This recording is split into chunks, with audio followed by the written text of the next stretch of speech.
Erin Moran was America's sweetheart as Joni on Happy Days, but in real life, nothing about her life was happy. In her last days, she died lonely and homeless, with the people she called family spitting on her grave after her death. And to date, most people still believe that all of that happened to her because she was careless, a drughead, and allowed herself to be used by the weirdos in Hollywood. But the truth is, a whole lot more was going on with her behind the scenes that most people don't even know about. And your opinion about her might change once you watch this video to the end while we show you some of her rare photos. I think there are people in the world who are just troubled. And as she was a talented girl, sweet, fun, adorable, and just bad luck, man. Erin was abused by the Hollywood system. Like so many child stars, she was abused. On October 18, 1960, in Burbank, California, Erin Marie Moran was born into tragedy. She was the second youngest of 6 children. Her father, Edward, was a loan collector and a violent and abusive man. Her mother, Sharon, had failed ambitions of being a famous star herself, and young Erin would suffer the most because of it. Trying to live her own dreams through her daughter, Erin's mom pushed her hard to become a successful actress. At just 5 years old, Erin made her screen debut in a television commercial. By the time she was 7, she appeared in her first credited movie in 1968's How Sweet It Is. That same year, she also landed a recurring role in the TV series Daktari, where she played the little orphan girl Jenny Jones. Ironically, that's possibly how Erin felt most of her life, like an abandoned orphan. While she was quickly becoming a child star, her life at home was nothing short of a horror story. Her father was a violent and abusive drunk and would often lift his hand to Erin's mother and siblings. According to Erin's brother, Tony Moran, "My dad was a violent man who ruled our home with fear and physical abuse." Erin would never suffer any physical treatment from her father. Sadly, it was not because he had a soft spot for little Erin or that he loved her more than the other children. On the contrary, Erin did suffer immense emotional and mental abuse from her father.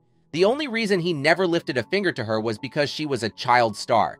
If he left a bruise on her sweet cheeks, the whole world would see it. As if her father's behavior wasn't enough, Erin's mother was also unstable and put way too much pressure on Erin.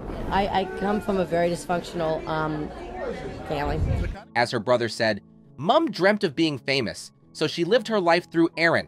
When she wasn't on set with her, she was in bed off her head on painkillers."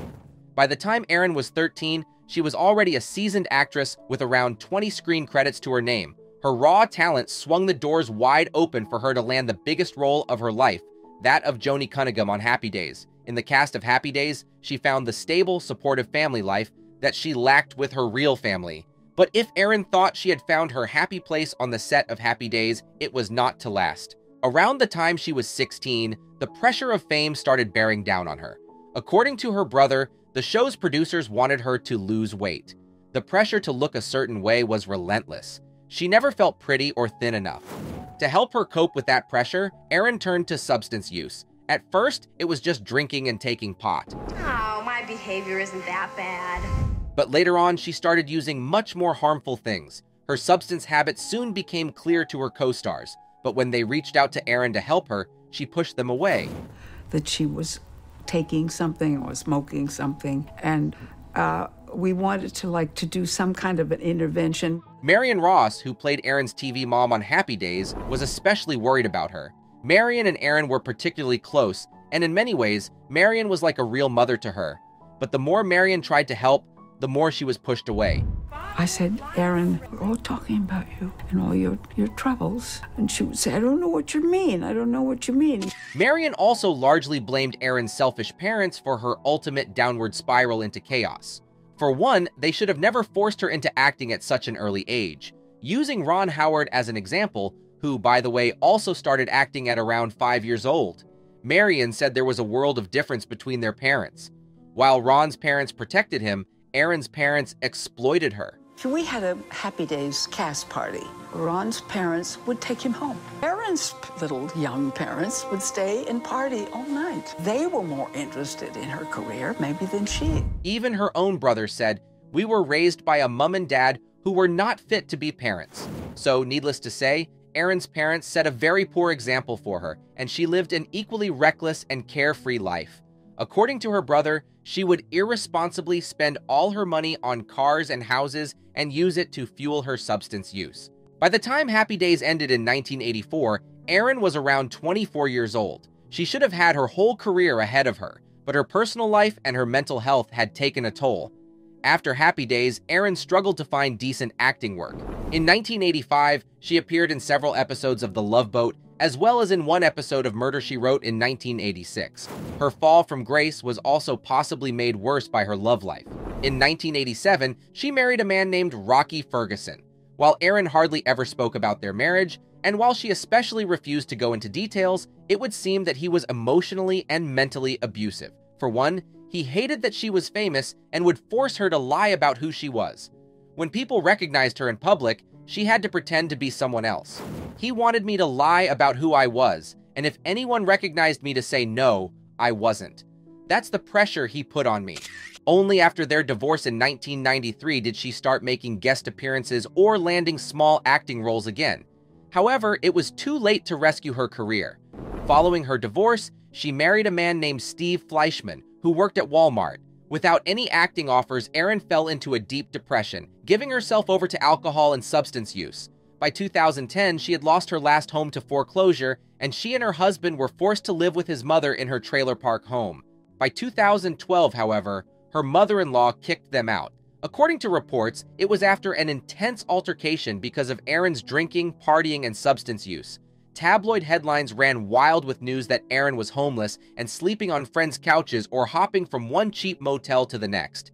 When news of Erin's dire situation reached Henry Winkler, he reportedly wanted to help his former co-star. According to a source via the National Enquirer at the time, Henry was absolutely shattered over what's become of Erin.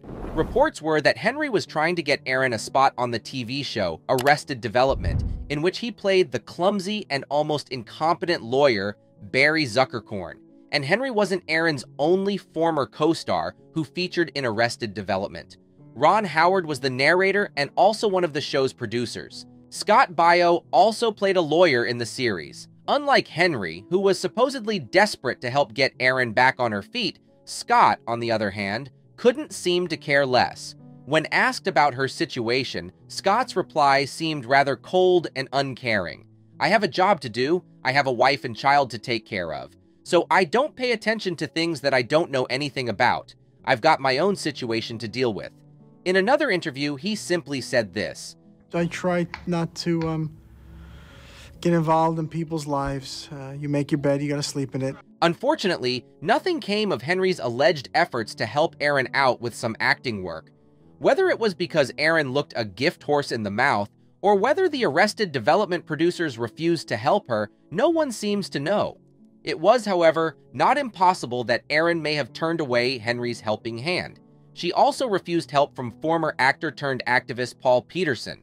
In a statement, he explained how he and at least 6 former child stars reached out to Erin to help her, but they were turned away. Abandonment was not the issue. The perversity of human frailty is at the root of this loss, not failure. We did our best, but it was a very dark room. Some don't find the light switch in time. In late 2016, Erin began feeling sick with strange symptoms. Her first thought was that it was tonsillitis. Much to her and her husband's shock, the doctor gave a grave diagnosis. It was stage 4 throat cancer.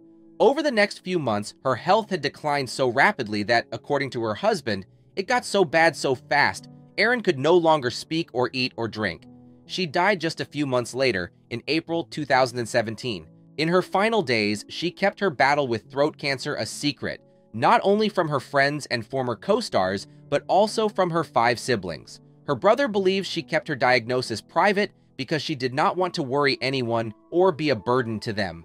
Initially, her brother thought that her reckless lifestyle over the years must have finally caught up with her. My first thoughts were she must have had a heart attack caused by years of substance abuse. She has always battled demons, and in recent years, things have gone from bad to worse. Her brother wasn't the only one who immediately thought that Erin's years of substance use were to blame for her tragic demise. At first, some tabloid papers also suggested it as the cause of her death. After initial media reports of her passing surfaced, Scott Baio's first reaction was downright shocking. You do drugs or drink, you're gonna die. And I'm sorry if that's cold, but God gave you a brain. When it was later revealed that Erin actually died of cancer and not substance use, Scott was viciously bashed in the news and on social media. Furious fans responded with comments like this: "If Scott Baio wasn't such a has-been, he might have had the wherewithal to help his former co-star."